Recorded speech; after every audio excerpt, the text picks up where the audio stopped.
আম্মু কি আম্মু সজনা ফুল যে ভাজে রাখছি দাও তো মা ভর্তাটা বানিয়ে নেই। ভালো ফুলগুলো দিয়ে আম্মু ভর্তা করবে। শিলপাটাতে ভর্তা বেনে খাওয়া। সজনার ফুলের ভর্তা নাকি অনেক স্বাদ। আজকে আমি সজনার ফুল কুড়াইতে আসছি, সজনার ফুল কুড়ে মাছ দিয়ে ভর্তা করবো, দেখি কি রকম স্বাদ লাগে। অনেক পড়ছে দেখেন গাইস, কতগুলো ফুল। গাইস মেলাগুলো করেছে। হ্যাঁ আরো কুড়াবো, এগুলো জানি জাল দিলে উত্তর না হয়ে যায়। সজনার ফুলের ভর্তা নাকি অনেক স্বাদ। সেখানকে আমি বাজারে দেখলাম, বুঝছো, তুমি দুই তো তিনটা আশা করলে। মহিলা, হ্যাঁ দুই তিনটা মহিলা দেখি সজনার ফুল কুড়াচ্ছে এক ব্যাগ। আমি কিছু কি রে সজনার ফুল কুড়াই কে? তা তুমি জিজ্ঞেস করে পাওনি কি করবেন চাইছি না ওগুলো আমি সজনার তো ফুল। জিজ্ঞেস করিনি, তোমাকে তো শুনলাম যে সজনা ফুলের নাকি আমি না গাছটাতে না ঝোঁকা দেয় দেখি। গাইস দেখেন জিনিয়ার আব্বু সজনার ফুল পাড়ার জন্য গাছ ঝকা দিচ্ছে। পড়ছে দেখো মেলাগুলো পড়তিছে, পড়ছে পড়তিছে। মেলাগুলো হ্যাঁ, পড়ছে। হ্যাঁ। এখন কুড়ো মেলাগুলো পড়ছে, লাও কুড়ো কুড়ো। মেলাগুলোই তো পড়লো টাটকা অনেকগুলো। দেখেন গাইস এলে কুড়ে তো ভালোই, যে টাটকা গুলো ভর্তা ভালো লাগবে। সজনার ফুল বা সজনার পাতা খাওয়া অনেক উপকারী। সজনে ফুল কুড়াই ভর্তা খাবো বলে।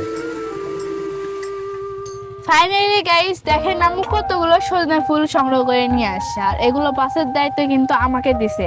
ভালো আর শুকনাগুলো এখন আমাদের আলাদা করতে হবে, কারণ ভালো ফুলগুলো দিয়ে আম্মু ভর্তা করবে। আর এর আগে কখনো আমি সজনা ফুল ভর্তা খাইও নিজে কি রকম লাগে, আর আমার মুখে শুনলাম এটার খেতে নাকি অনেক স্বাদ। এই মা, জন্য আজকে দেখি রান্না আমিও করা হলো। খাইনি, আমিও শুনছি যে সজনার ফুল ভর্তা নাকি অনেক ভালো লাগে। ওই জন্য আজকে তোমার আব্বুর আমি সজনার ফুল কুড়াইলাম ভর্তা বানাই। গাইস আমি সজনার ফুল গুলো ভালো করে ধুয়ে নিছি, এইখানে দিচ্ছি সিদ্ধ হওয়ার জন্য, ধুয়ে রাখতেছি। এখন আমি পরিমাণ মতো রসুন, পেঁয়াজ, আদা, ধনেপাতার মধ্যে লিছি, নিয়ে এখানে সজনার মধ্যে দিয়ে দিচ্ছি। এখন আমি কাঁচা মাছগুলো এর ভেতর দিয়ে দিচ্ছি। এখন আমি পরিমাণ মতো লবণ দিব। এখন আমি চুলায় তুলে দিয়ে ভালো করে এটা জাল দিয়ে নিব। ঝাল দেন কমই হলো, এমন মরিচ আনছে তার বেশি ছাড়া মরিচ। গাইস দেখেন ফাইনালি আমার সজনার ফুল ভাজাটা হয়ে গেল।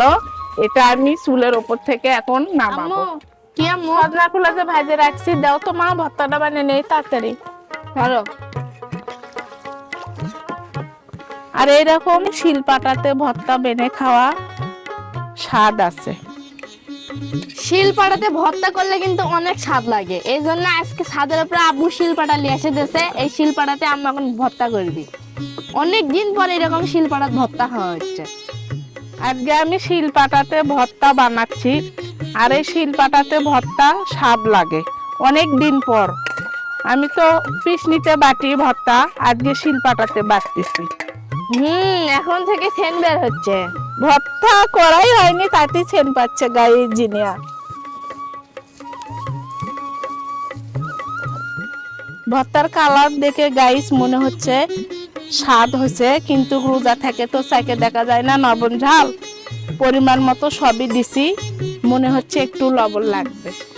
গাইস আমি জীবনও সজনার ফুল ভর্তা খাইনি, আজকে জীবনের প্রথম। তা আপনারা এরকম যদি আশেপাশে সজনার গাছ থাকে তাহলে সজনার ফুল কুড়ে মাছ দেওয়া হোক, শুটকি দেওয়া হোক, ভর্তা এরকম করে বানিয়ে খায়া দেখেন। আর আমি খায়া আপনাকে কমেন্ট করবেন এই ভিডিওত, আপনার ভাই জানাবেন কি রকম স্বাদ হয়েছে।